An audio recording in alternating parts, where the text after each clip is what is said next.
With the story that we are breaking at the moment on the news today, while terrorist Naved is living proof of Pakistan's link to the Udhampur encounter, here's another sensational revelation that's breaking at the moment. Speaking to Hindustan Times, a Pakistani citizen calling himself Mohammad Yakub has claimed that Naved is his son.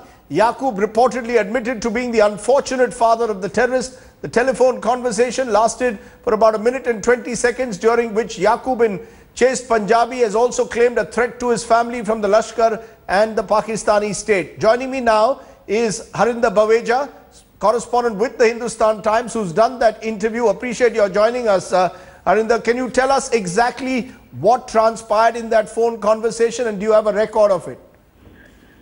Rajdeep, it was a brief conversation that I had with the father of Naveed, who we picked up alive yesterday in Udhampur after the attack on the BSF convoy. There was a very frightened voice at the end of the other line. First, let me make it very clear that the number came from Naveed himself. So it's not a number that was, conjured up by anybody. It was a number that Naveed himself has given to his interrogators, and the number was then answered by the father. So it's absolutely the correct number. There's no getting away from the fact that Naveed is a Pakistani citizen. We know that through the phone number, and we know it from the conversation with the father, who said that he was the unfortunate father of Naveed, number one, and the two very other important points that he made, that he was now being chased by the Lashkar-e-Taiba as well as the Pakistani army, and he sounded extremely frightened and wasn't sure what was going to happen to him. I think the fear arises also from the fact that in the past, the Lashkar terrorists who've come in are trained to kill themselves. They don't hand themselves over alive, but this was a very fortunate thing for India that Naveed was captured alive, and now we have a confirmation from the father. Do we have a recording of that conversation, Harinder, that you've had, the 1 minute and 20 conversation? Rajdeep, I have a record of whatever we have put out in the public domain. I'm sure you've read the story on the Hindustan Times website. The reason I'm asking you that is Pakistan remaining in denial at the moment, denying that Naved is a Pakistani citizen. Your sense from what you heard from the father, was he sounding extremely frightened? Yes, he was sounding extremely frightened. And what more evidence do you need? There's Naved himself who's giving his address in Faisalabad in Pakistan. He's providing the number of his father. I call that number, and it turns out that I'm indeed speaking to the father of Naved. So, it's very difficult, I think, for Pakistan to continue being in denial. And one more question, when your number rang and you said you were speaking from India, did that seem to even frighten him even more? Maybe it did, because he said you're calling from India, and I'm scared that we might be killed. It's a difficult moment for Pakistan, as you appreciate, because the evidence is piling up, and we have the NSA level dialogue coming up in a couple of weeks from now. Okay. Harinder Baweja, I appreciate your joining us, telling us details of that conversation that you've had with Naved's father. Thank you very much for speaking to us. Meanwhile, India Today is the first channel to have reached the street in Faisalabad where we believe that Naved resides. Remember, Faisalabad is the city that terrorist Naved claims he hails from. Our correspondent Hamza Amir travelled to Ghulam Muhammadabad in Faisalabad. He tells you what he saw. Where I'm standing right now is the center point, the center roundabout, which actually defines Ghulam Muhammadabad.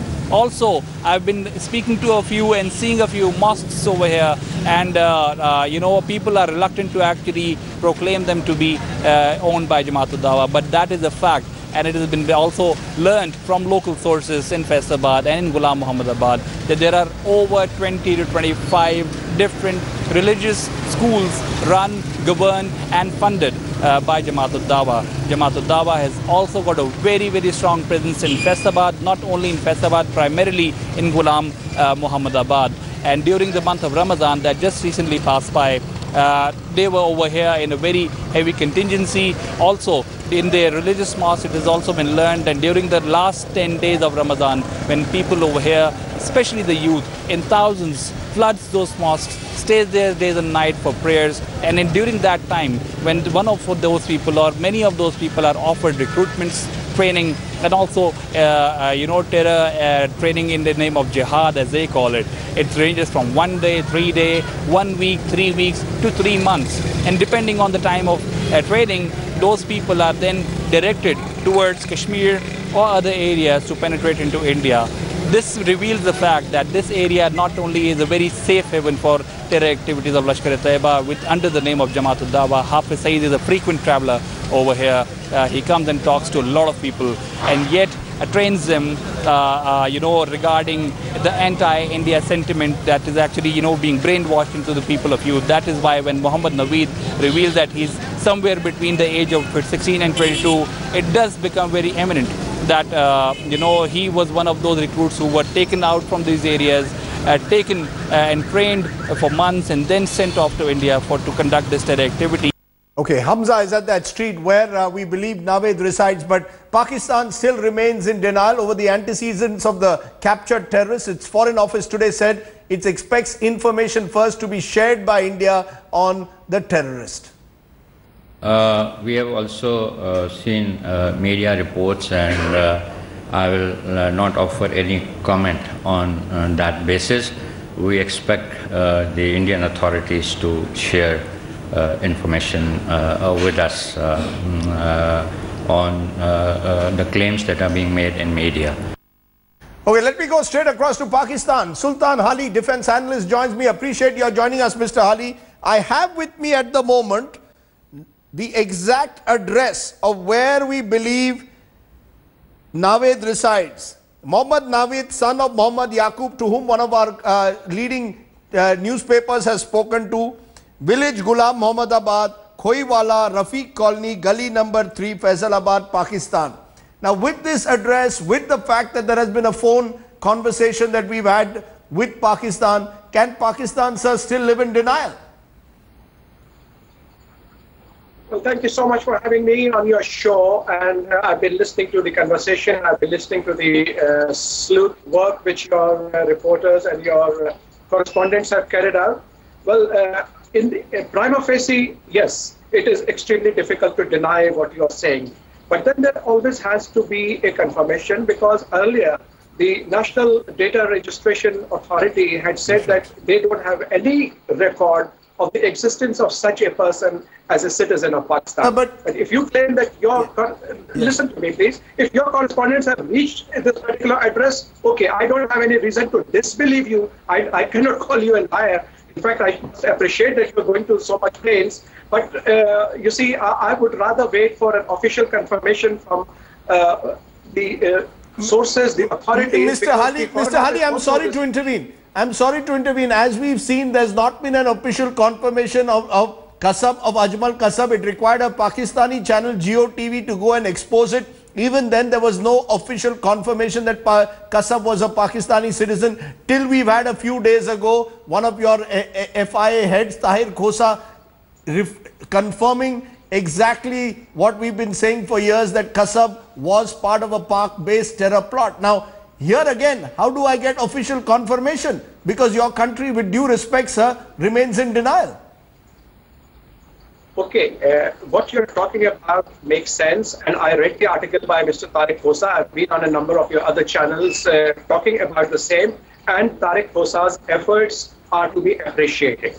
But please remember that a number of years have gone by, and in this I am hoping that both India and Pakistan have learned lessons, and we will no longer be in a state of denial, but together we will try and resolve the problem of terrorism. And if this particular person, Nadeem, as you say, is a Pakistani citizen, then I'm sure you see the truth. But so far Pakistan has refused to accept it. So far Pakistan, the Foreign Office, is maintaining its denial. They want proof. Now, what greater proof? We've seen it in Qasab's case as well. Look, I mean, our Indian journalists to provide the proof. Pakistan Foreign Office talking about it 6 hours earlier. The evidence which you are presenting, I have just heard only a few minutes back. So it does take time. Please give them the benefit of doubt. Let them also get their act together. I hope that if there is truth in what your correspondents have dug up, I don't see any reason for continuing in a state of denial. You don't see any reason for Pakistan to continue in a state of denial. Okay, we'll take your word for that at the moment. But the fact is, at the moment, Islamabad is maintaining the denial over the nationality of Naved. India, though, says it will continue to expose Naved's links to the country. Minister of State for Home Affairs Kiran Rijiju, in fact, has gone as far as saying that the terrorist testimony will be presented before the United Nations. Listen in. You've got Naved. He's being interrogated constantly. Tell us, how big an accomplishment do you think this is for India's security establishment to be able to catch a Pakistani terrorist alive? And what does the government intend to do with him, Mr. Rijiju? I must tell you that catching a terrorist alive will be the beginning of finding out the leads, because we have evidence which is alive, and this will give us so much of strength even to the level of going to the international forum like United Nations, where India's case will be very strongly portrayed, and the Pakistan who has been indulging in this kind of act of terror against India's interests will be totally exposed. We are very sad the way Pakistan is acting and the way they are living in a denial mode. And we are not very surprised also, because what they have been doing throughout the years, which is upsetting us. On the one way, Pakistan says that they are also victim of terrorism. On the other hand, they have not been very honest in the war against terror. Okay, let's go straight across to Smita Sharma, who tracks the Ministry of External Affairs. Smita, we are getting those flashes, of course, of what Pakistan is saying. And I want to come back to those flashes where Pakistan says it's in denial, but we have got, and at least an Indian newspaper is claiming they've tracked Naved's father on the phone. Now, how is India seeing this? If Pakistan remains in denial, are we going to produce this evidence first before the national security at the NSA meet? Or are we going to provide this evidence, as Mr. Rijiju seemed to claim, to an international forum? Both really, Rajdeep, because this mass heads in the sand burial syndrome that Pakistan is displaying is not for the first time. We've seen it in previous instances too, and had foreign nationals, especially American nationals, not been killed in Mumbai attacks, perhaps whatever investigations were carried out on the Pakistani side would not have happened. It only happened because of international pressure. So while the NSA dialogue, New Delhi believes that, it will provide that opportunity for India to show to the Western powers that, look, we are engaging with Pakistan, providing them evidence that they need, and it's up to them to act. But on UNGA, we will be expecting a different tone and tenor. Remember, it was a debut speech that Narendra Modi had made last September in New York. Right. There was only a fleeting reference of Pakistan. It was more in a humanitarian term, in terms of trying to address poverty issues, of trying to reach out to Pakistan to help during floods that were affecting the country at that point. This time around, of course, when Sartaj Aziz, as and when he travels to India, we'll see a lot of blame game happening from their side, trying to raise involvement of raw, those allegations. But at the same time, India will be providing evidence on Gurdaspur, on Udhampur, and raising it on the international platform, where otherwise Pakistan has regularly been raising the Kashmir bogey year after year. Okay, Smita Sharma telling us that India does intend to raise the Naved issue in a major way, even when the Prime Minister travels and delivers a speech at the UNGA. We'll wait and see what happens when he does that next month. But the real headline of yesterday, and indeed today in a sense, is the extraordinary and exemplary courage shown by two ordinary Indian citizens from Udhampur's Chirdi village. They not only put their lives at risk, but perhaps averted a bigger tragedy by apprehending the lone surviving terrorist Naved. Managing editor Rahul Kawal travelled to Udhampur and spoke to the heroes of this entire episode. Listen in.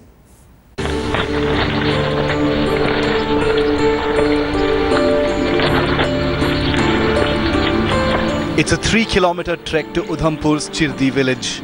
This is where the only surviving terrorist from Wednesday's encounter was first spotted and nabbed by two courageous locals. From the national highway where the encounter took place, we've now come up to Chirdi village. This is about 3 kilometers up from where this encounter took place. And we've got over here the two Indian heroes. These are blue-blooded, real Indian heroes. And this is Rakesh, this is Vikramjit, and these are people India is proud of. तो ये बताएं कि आप खड़े हुए थे इसी तरीके से अपने घर के बाहर, किस तरीके से आपको पता चला कि एक आतंकवादी आपकी तरफ आ रहा है? सर ऐसे दिखाई दिया, उसने गन हाथ में पकड़ी थी, तो मैंने सोचा कि ये अपना आर्मी वाला होगा।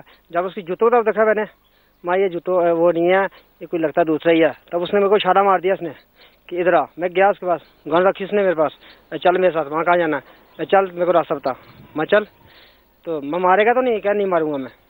चलते गए आगे, मेरे 7.5 साल छोटे ये मिल गए मेरे को। तो पहले आप लोगों ने यहाँ पर उनसे बातचीत की, फिर आप लोग उसको ले गए जंगल की तरफ।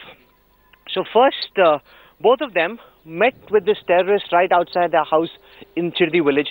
Then they went, आप हमारे साथ चलिए, then they went towards the jungle, and that's where we'll walk to next to show you how these two young boys, without any weapons, and these are not members of any village defense committee, these are regular young boys, how they were able to overcome this terrorist who was armed with a Kalashnikov. Let's now go towards the second side where the terrorist Usman took these two young boys to. Chali.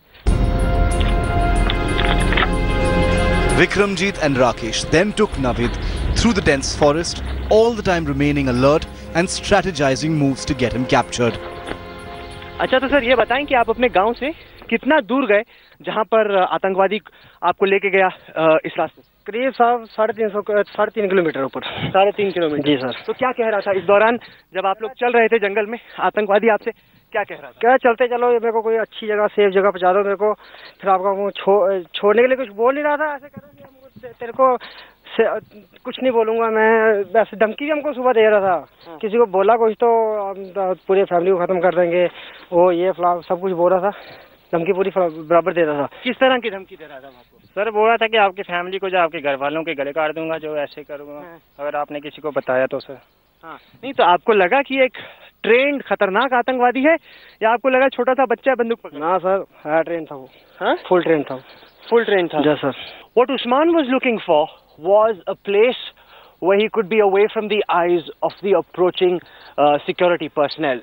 So what Vikramjit did was to bring him to a tree very similar like this, and by now the terrorist was tired and he was asking for food. तो चाहता, काफी थक गया था उस्मान, तब तक खाना चाहता था। थका हुआ सर जी, वो थका हुआ था, उसको होश में थोड़ा घबराया भी हुआ था कि मैं क्या करूँ, अब तो मरने का दिन आ ही गया।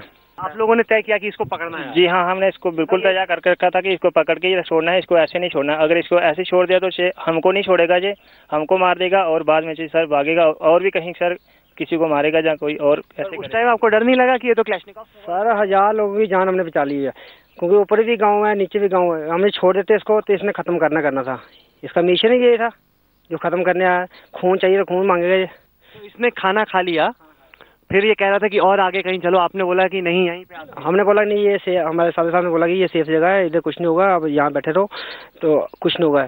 तब ठीक कोई 2-5 मिनट बाद ऊपर से इसने देखी अपनी ब्लड फोर्स आ रही है, देखा तो इसने बोला वो ब्लड फोर्स आ रही है, अब होगा कुछ। तो इसने अटैक, वही हम दोनों पे अटैक करने की कोशिश की। इसने उठाई बंदूक अपनी AK-47 इसके पास थी, इसने उठाई।